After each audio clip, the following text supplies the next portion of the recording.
மாதுளம் பழத்தின் நன்மைகளை சில வரிகளில் சொல்லிவிட முடியாது. மாதுளம் பழமானது ஹீமோகுளோபினை அதிகரிக்கச் செய்கிறது. அவ்வாறு ஹீமோகுளோபின் அதிகரிப்பதால் நமது தலைமுடியின் வேர்க்கால்கள் உறுதியாகின்றது.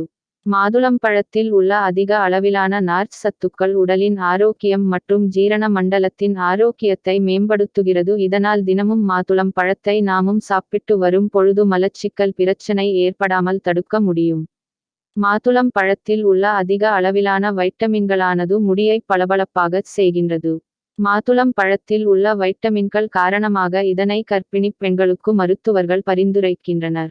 கர்ப்பிணிப் பெண்கள் மாதுளம் பழத்தினை எடுத்துக் கொள்ளும்போது உடல் இரத்தத்தில் உள்ள ஹீமோகுளோபின் அதிகரிக்கச் செய்கின்றது.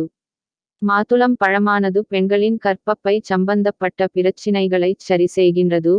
மேலும் ஒபேசிட்டி பிரச்சினை உள்ளவர்கள் மாதுளம் பழத்தினை எடுத்துக் கொள்ளும்போது தேவையற்ற கொழுப்புகள் கரையச் செய்கின்றது. குழந்தைகளுக்கு 1 வயது முடிந்த பின்னர் இருந்தே மாதுளம் பழத்தை உண்ணக் கொடுப்பதால் குழந்தைகளின் உடலில் ஹீமோகுளோபின் அதிகரிக்கச் செய்யும். மாதுளம் பழத்தில் அதிகப்படியான வைட்டமின்கள் மற்றும் பொட்டாசியம் நிறைந்து காணப்படுகின்றது. உயர் இரத்த அழுத்த பிரச்சினை இருப்பவர்கள் மாதுளம்பழம் சாப்பிட்டு வரும் பொழுது இரத்த அழுத்தம் கட்டுக்குள் வைத்திருப்பதற்கு உதவுகின்றது.